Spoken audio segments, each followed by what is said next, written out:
Breaking news చూస్తున్నాం. Pastor Praveen మృతిపై CM Chandrababu స్పందించారు. ప్రవీణ్ మృతిపై డీజీపీతో మాట్లాడారు ముఖ్యమంత్రి. పాస్టర్ మృతిపై అన్ని కోణాల్లో విచారణ జరపాలని ఆదేశాలు జారీ చేశారు. మరోవైపు పాస్టర్ ప్రవీణ్ మృతి ఆరోపణలపై హోంమంత్రి అనిత స్పందించారు.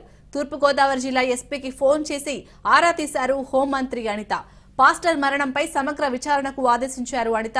పాస్టర్ ప్రవీణ్ ప్రమాదానికి సంబంధించి మళ్లీ సీసీ ఫుటేజీలు పరిశీలించాలని అనిత ఆదేశాలు జారీ చేశారు.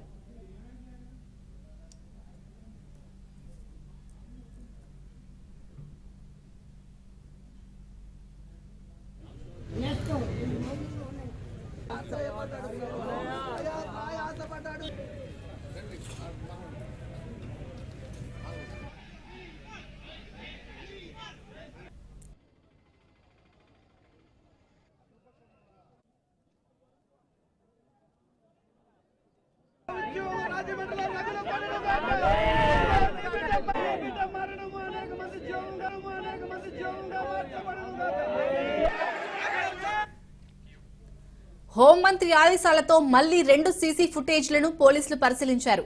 కొంతమూరు వద్ద ప్రవీణ్ బైక్ బోల్తా కొట్టినట్లు గుర్తించారు. ఈ ఘటనలో పాస్టర్ పగడాల ప్రవీణ్ అక్కడికక్కడే మృతి చెందినట్లు పోలీసులు వెల్లడించారు. సీసీ ఫుటేజ్ ఆధారంగా పగడాల ప్రవీణ్ రోడ్ యాక్సిడెంట్ లో మృతి చెందాడని పోలీసులు నిర్ధారించారు.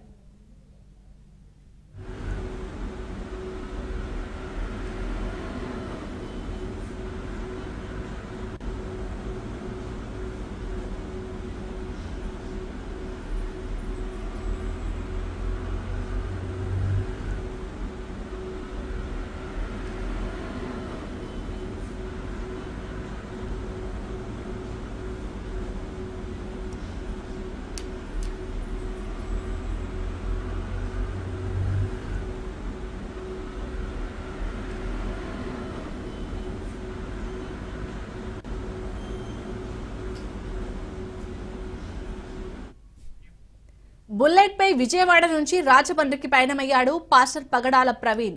అయితే హెల్మెట్ ధరించిన ముఖంపై తీవ్రమైన గాయాలు ఉండటంతో అనుమానాలు వ్యక్తమయ్యాయి. దీంతో మృతిపై అనుమానాలు ఉన్నాయంటూ నిన్న ఆసుపత్రి వద్ద పాస్టర్లు మద్దతుదారులు ఆందోళనకు దిగారు. ఫిర్యాదు మేరకు కేసు నమోదు చేసిన పోలీసులు ప్రత్యేక బృందాలతో దర్యాప్తు కొనసాగించారు. ఈ నేపథ్యంలోనే సీసీ ఫుటేజ్ లభించడంతో పాస్టర్ మృతిపై అనుమానాలు వీడాయి. అలాగే రోడ్డు ప్రమాదానికి అతి వేగమే కారణమని పోలీసులు వెల్లడించారు.